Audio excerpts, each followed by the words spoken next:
Students, Razul here. Today we will start our new chapter of class 8, that is chapter number 6, and the name of the chapter is combustion and flame. In this chapter topics will be discussed as first is combustion, next is conditions necessary for combustion, combustible and non-combustible substances, presence of supporter of combustion, ignition temperature या Kindling temperature भी बोल सकते हैं इसको, types of कम्ब्यूजन में हम study करेंगे rapid combustion, spontaneous combustion and explosion. Next one हम स्टडी करेंगे फ्लेम के बारे में और मेनली कैंडल फ्लेम के बारे में। Next is fuel, solid fuel, liquid fuel and gaseous fuel, इनके एग्जांपल्स एंड इनको भी डिटेल में पढ़ेंगे। Calorific value of a fuel.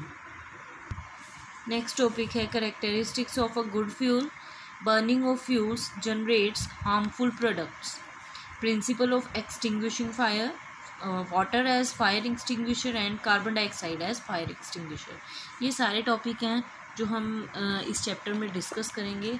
So let us study now. Have you ever wondered why a candle burns when a lighted match stick is brought near to it? What burns in the candle, the wick or the wax or both? Means आपने कभी सोचा है कि जो match stick से हम match stick को near लेके आते हैं, कैंडल के पास लेके आते हैं, तो वो जल जाती है। तो जो कैंडल जलती है उसमें क्या जलता है? क्या उसकी विक जलती है या उसकी वैक्स जलती है या दोनों ही जलते हैं? Can the wax of the candle burn without the wick? क्या जो कैंडल की वैक्स है वो बर्न कर सकती है बिना विक के? A thin wooden stick Burns easily whereas a thick log of wood does not catch fire easily. Coal does not burn with a flame but becomes red hot and gives heat and light both. अब magnesium ribbon वाला experiment आपने पहले भी किया हुआ है। Magnesium ribbon को अगर हम जब ब्राइट वाइट लाइट निकलती है, whereas जो LPG है, liquefied petroleum gas, Burns with a blue flame. So in this chapter we will study about the process of burning, the kind of flame produced during burning, and the role of different kinds of fuels in the process of burning. Fuels are used in day-to-day life for various activities like cooking, running automobiles in the factories, and for many other purposes. The commonly used fuels are coal, wood, petrol, LPG, diesel, and CNG. In rural areas, cow dung cakes are also used as fuel. पता है आपको कि rural areas में जो villages वगैरह होते हैं आजकल भी उनमें काउ डंग केक्स को जलाया जाता है फ्यूल के रूप में।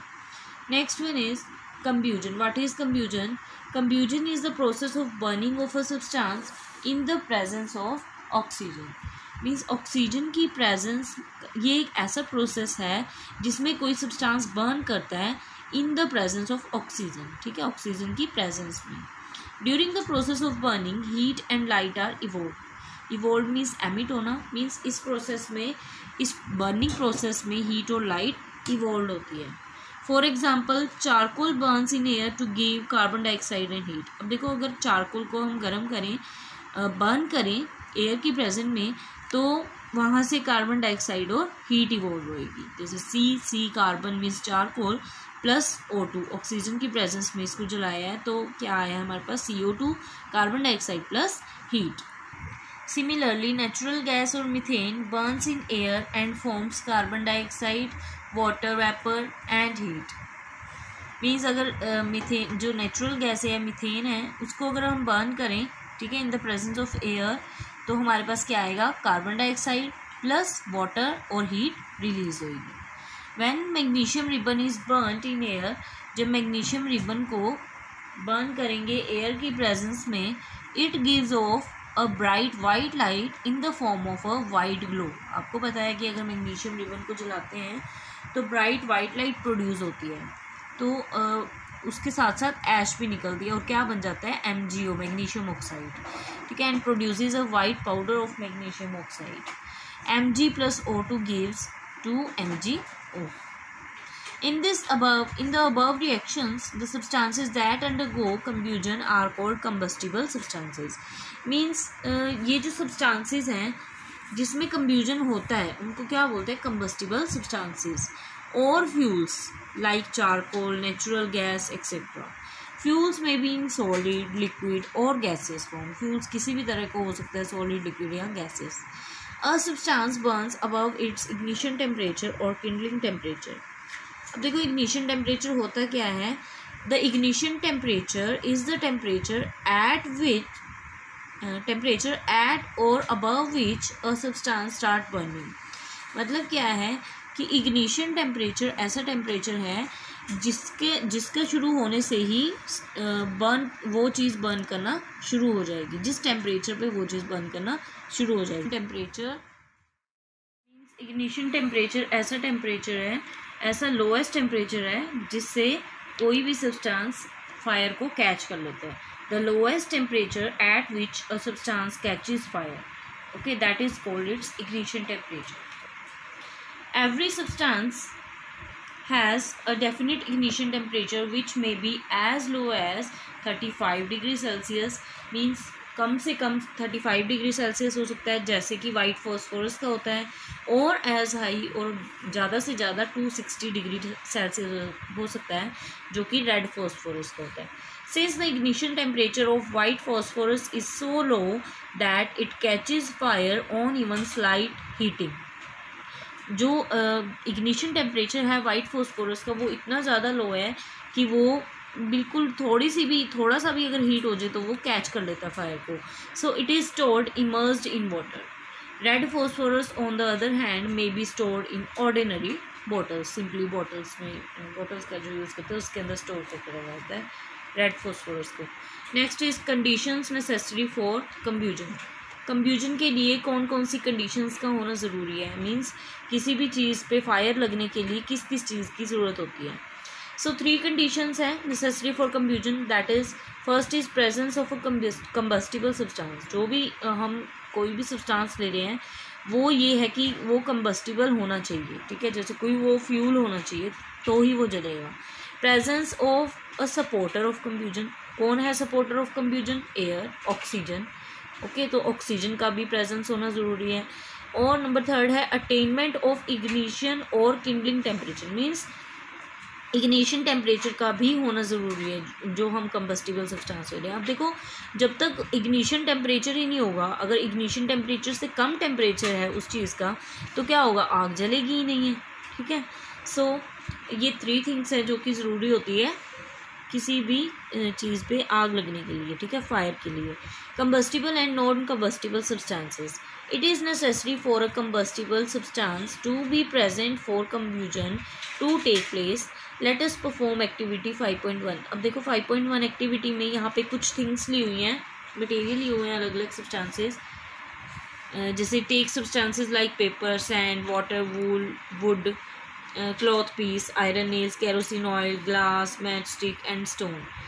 तो इन सभी चीज़ों को ट्राई किया बर्न करने के लिए, और यहाँ पे क्या ऑब्जर्व किया।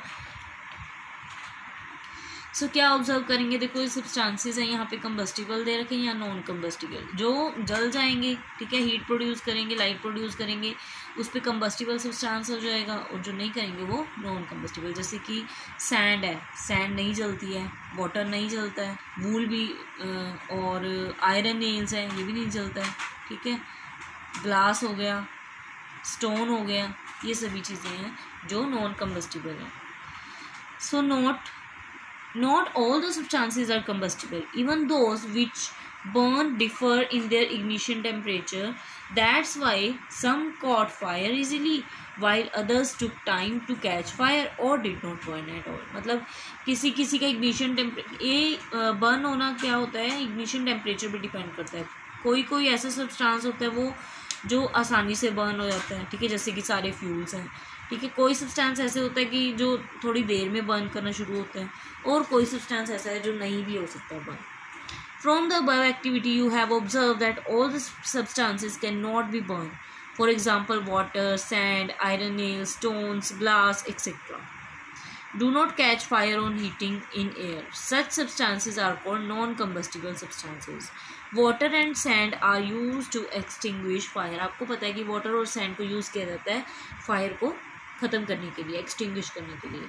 Substances such as paper, wood, kerosene, cloth, etc. catch fire on heating in air and are categorized as combustible substances. While paper, kerosene and cloth can be burned by slow heating, wood requires strong heating for burning. A thin sheet of paper can be burned easily, whereas a thick cardboard sheet requires strong prolonged heating for burning. हमने अभी तक देखा है कि अलग अलग चीज़ों का अलग अलग इग्निशन टेम्परेचर होता है और अलग अलग से वो अपने टाइम पे बर्न करती हैं. Presence of supporter of combustion के बारे में हम presence of supporter of combustion. The supporter of combustion that is oxygen must be present in sufficient quantity for combustion to take place. Let us perform activity 5.2 to understand this. अब ये activity आप लोग छोटी classes से ही करते आ रहे हो, ठीक है. क्या किया है, एक प्लेट रख दी, ठीक है, उसके अंदर कैंडल ले ली जली हुई, ठीक है, एक पे जार रख दिया. अगर वो जिस कैंडल पे जार रखा है वो जल्दी से बुझ जाएगी और जो बिना जार के है वो जलती रहेगी. ऐसा क्यों? क्योंकि ये जार है, जो इसके अंदर वाली जो एयर है वो एयर ये ले लेगा, ठीक है, जितनी जलेगी, ठीक है. उसके बाद जब एयर यहाँ पे ख़त्म हो जाएगी तो बुझ जाएगी candle. The candle burns till oxygen is present in the air inside the inverted glass jar and it extinguishes when no more oxygen is left. मतलब जब तक ऑक्सीजन है इसके अंदर वो यूज़ करती रहेगी, जब नहीं होएगी ऑक्सीजन तो वो बुझ जाएगी. इग्निशन और kindling temperature. Does a matchstick burns on its own at room temperature? क्या एक मैचस्टिक ऐसे ही बर्न कर सकती है बिना रूम टेम्परेचर के अंदर ही, जब तक उसको जलाऊँ ना? No. Why does it start burning when its tip is rubbed against the side of matchbox? ऐसा क्यों होता है कि जब उसके टिप को रब करते हैं मैच बॉक्स के तो ही मैच स्टिक जलती है.